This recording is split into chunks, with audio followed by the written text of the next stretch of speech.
Schuler. Today we are going to learn our Lexion 3, Jan's Privatsphäre, Jan's privacy. So let's start that. So I'm going to read this text for you. The text translation you will find in the description box. So let's start. Jans Mutter achtet viel auf Sauberkeit und Ordnung. Sie hat immer einen Staublappen in der Hand. Sie putzt dieses und macht jenes sauber. Aber Jan ist genau das Gegenteil. In seinem Zimmer herrscht ein Chaos und alles liegt durcheinander. An seiner Tür hängt ein Poster. Auf eigene Gefahr betreten. Liebe mich, liebe mein Zimmer.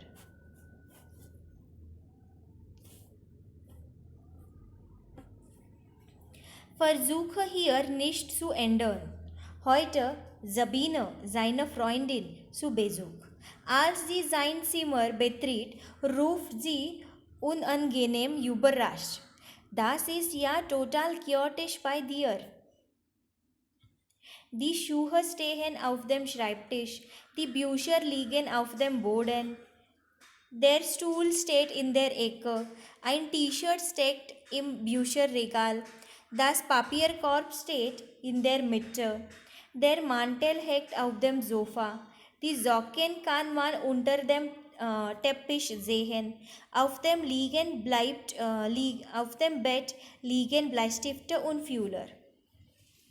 Unter dem Tisch liegen Bilder und Familienfotos. Der Gürtel hängt am Fenster. Die Lampe steht auf dem Kleiderschrank. Und. Sabine wundert sich, wie man in so einem unordentlichen Zimmer leben kann und machte sich daran, das Zimmer aufzuräumen.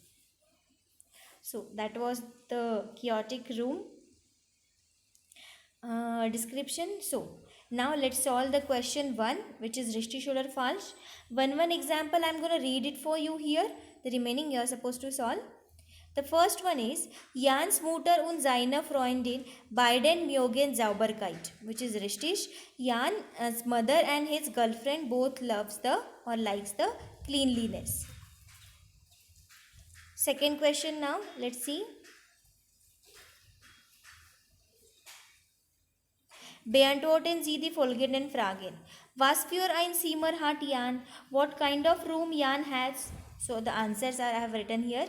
In seinem Zimmer, see, herrscht ein Chaos und alles liegt durcheinander. So how is his room?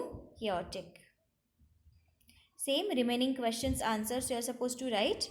Do write those answers in your notebook. Jetzt Frage 3. Füllen Sie die Lücken aus mit einem Wort aus dem Text. You have to choose a correct word from the text and fill in the blanks. The first one. Putzt seine Schuhe jeden Morgen. He cleans his shoes every morning. The remaining also you are supposed to solve, students. Now the grammar in next video we are going to learn. Now same lesson, Arbeitsbook you have to open page number 21. Question number 6. Unseen text is given and the 3 questions related to that. I'm going to read this text for you. Translation you know where to find in the description box. Let's begin. Herr Hartmann geht in sein Büro, hängt seinen Mantel in die Garderobe und setzt sich auf einen Stuhl in seinem Zimmer. Seine Sekretärin klopft an die Tür. Sie legt viele Papier auf den Tisch. Dann geht sie zurück zu ihrem Sitz.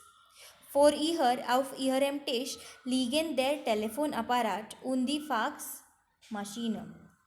Tagsüber klingelt das Telefon und Frau Bender hat keine Ruhe von der Arbeit. Sie schreibt Briefe, verschickt E-Mails, erinnert ihren Chef an seine Termine, besorgt ihm die Fahrkarten, kümmert sich die Kundschaft. So that was the secretary's work. Let's solve the first example of richtig oder falsch. Frau Bender is tüchtig und arbeitet fleißig. She is very efficient and works hard, which is Richtig.